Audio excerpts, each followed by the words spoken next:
Morning. It's Tuesday and I am heading to Ramsbottom, which is between Burnley and Blackburn. Might be a change of scenery, see what's going on down there.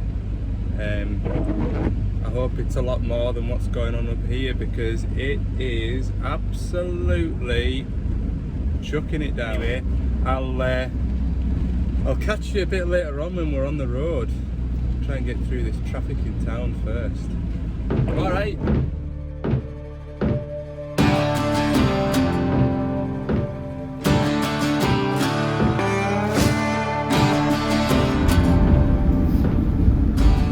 Well, we're not in Cumbria anymore, that's for sure.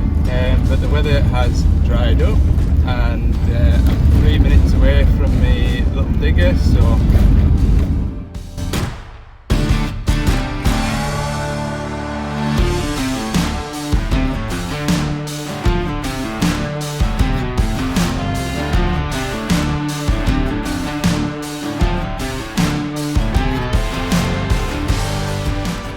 So we're on a road closed job. That's DX27 there, and the fault with it is the engine sort of, as it's working, it sort of dies a death, coughs and splutters, and sort of conks out. I've had this issue with these machines before, and I'll show you when I get into it, but there's lots of spots where the fuel lines can get trapped, and I'll show you when I get all these panels and things ripped off it, what I've often found with these machines. So this is a DX27, and it's very, very similar to a Bobcat E27. You'll see that there's Bobcat filters on it, and yeah, so Doosan own Bobcat, and essentially that's the same machine as a Bobcat E27 painted orange.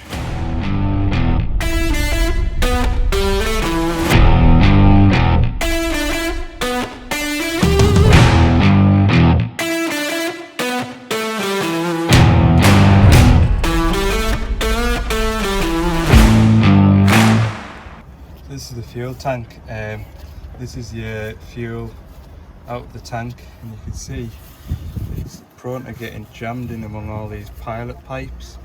So I'm going to check it. It comes under the seat there,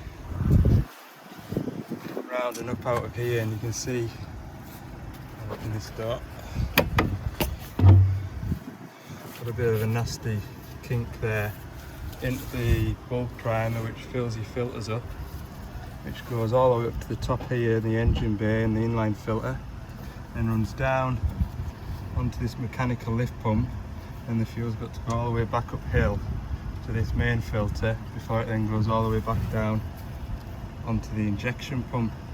So I'm going to go trace all this fuel piping, especially around here, all the way back to the tank, and just make sure it's not nipped anywhere.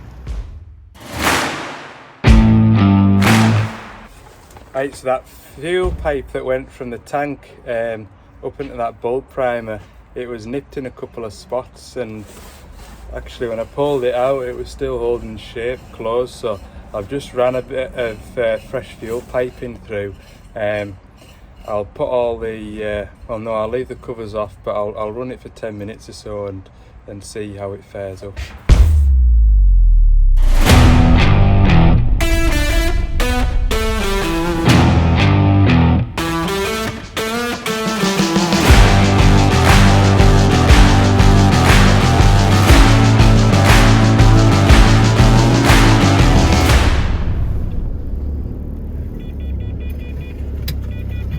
Yeah.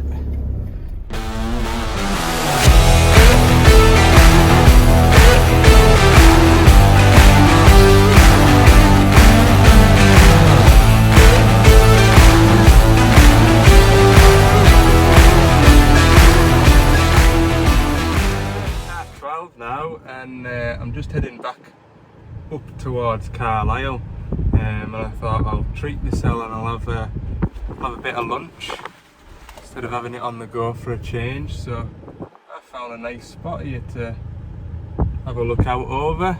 I'll show you. It's not bad, like. It's turning into a bar shop.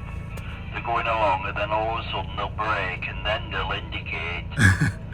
You know, that's annoying, isn't it? I thought, while I'm up on top of this hill having my lunch, I'll put the CV on and you can set it to scan. Anyway, it didn't take long to find this old boy. He must be at home having his lunch or something, I don't know, but he's talking to somebody. He can't make out to the person, but he's on about taking his disc brakes off his mobility scooter and getting them reconditioned and refurbished. I tell you what, you could write it sometimes like, oh, it's been entertaining.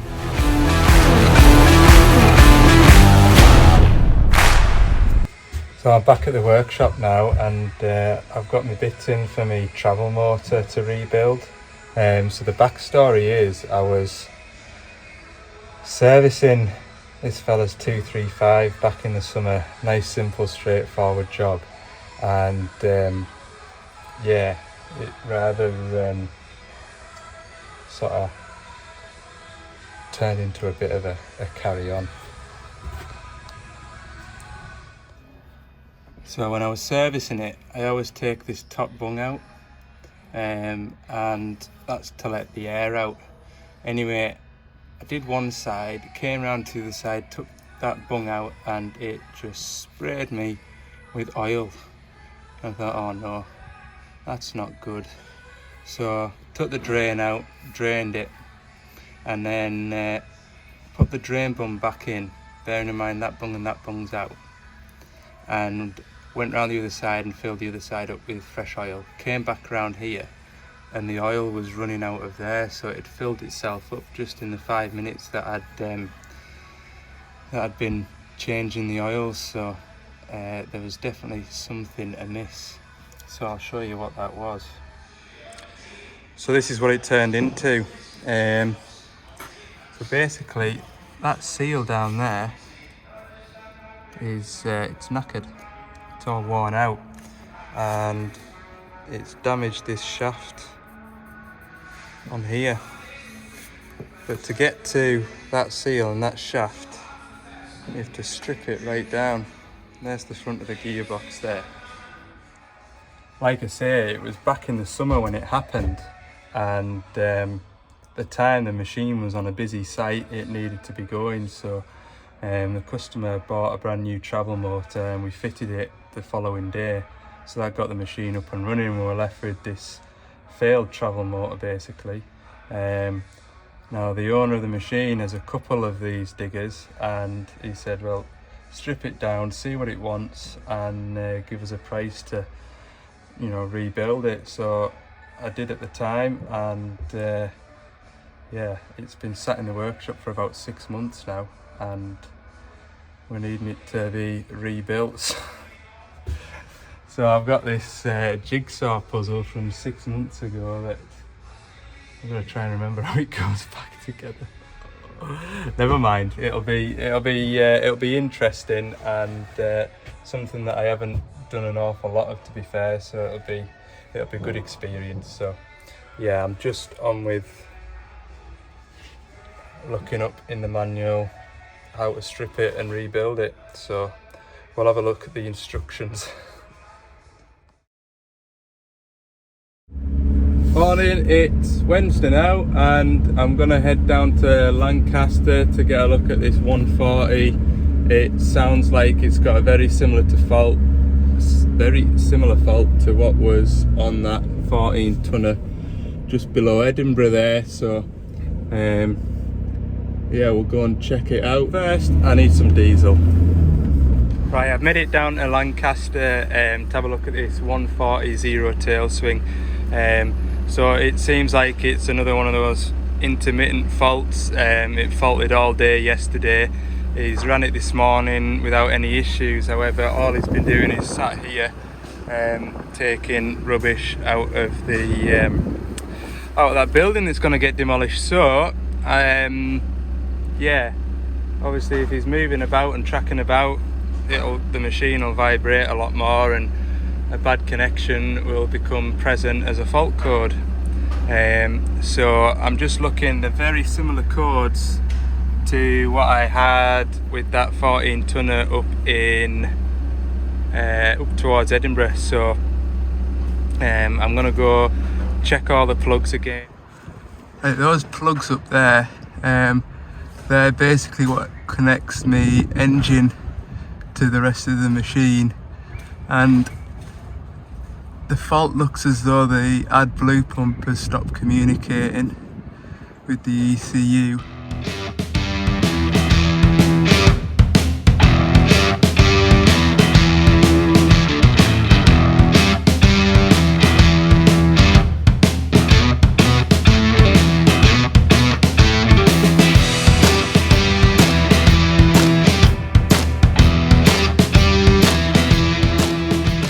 Right, I've checked the condition of the pins in these plugs and everything seems alright.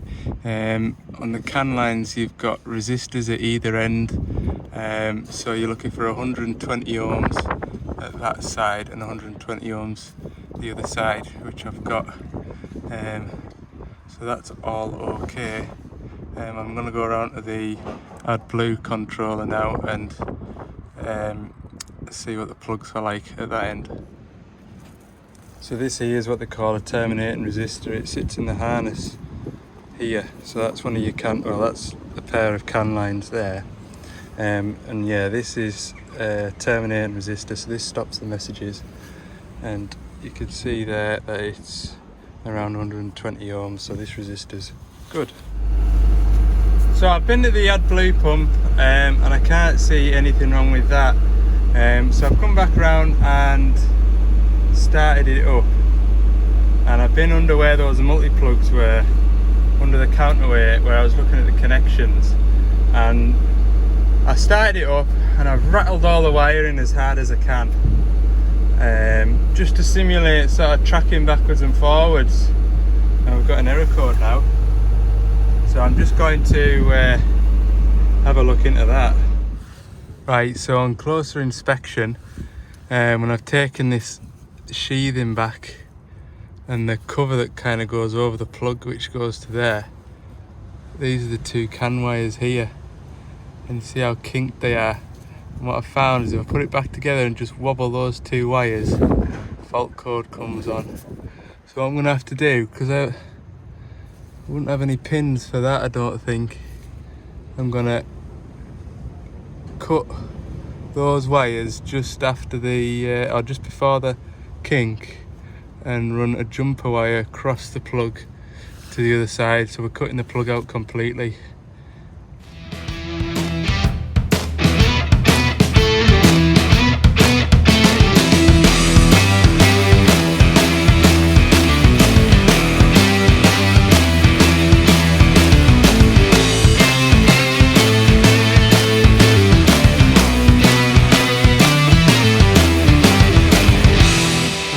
Back together now, and I ran it there and shook the wire in and it didn't have any error code. So what I've basically done is cut out the plug for the can lines, gone from one side of the plug to the other. Now, ideal scenario would be to replace the loom, because you're not really supposed to cut into the can lines or do anything with them, because they're transferring data. They can be very sensitive to any sort of resistance, and resistance is caused by bad connections, dirty connections. But in a real world, I've put a jumper wire across, I've put heat shrink terminals on, so the rubber shrink will clasp around the wire and hopefully create a good solid seal. So yeah, you just got to do the best with what you've got, and I think that'll be absolutely fine now. And I've come across the similar sort of thing, I've never heard from machines again, so yeah, it works for me. I'm not saying it's the correct way, but it's an option.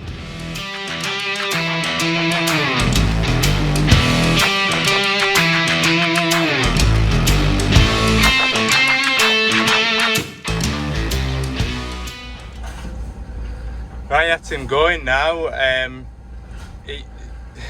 did tell him to be kind of rough with it, just so the machine's sort of bobbing about and all the wiring's having a good shake about, just to make sure that we've sorted it. So he's not a rough bugger, he's just he's been told to do it. So there we go, another wiring job done. Hopefully I'm gonna get packed up now and go back up the road to Carlisle. There's a micro digger at Kendal that won't start. The guy's going to try and jump start it, just to see whether or not it's the starter motor or the battery.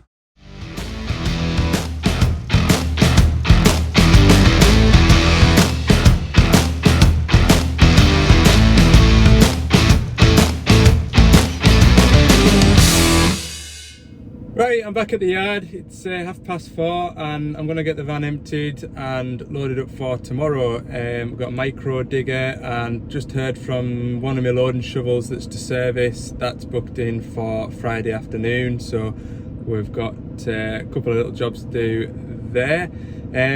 If you made it this far, thanks very much for watching, and please don't forget to hit the subscribe button. I see I'm on 59 at the minute. Be nice to get 60 by the weekend, so there's plenty of time yet. Don't forget, hit that big red button. It doesn't cost anything and it just gives you a little notification when the next video is up. Also over on Instagram, Ali's Digger Diary, you can stay up to date with what's going on. I post little pictures and bits and pieces like that, just to kind of fill the gap between videos. So thanks very much again for watching, and we'll see what happens tomorrow.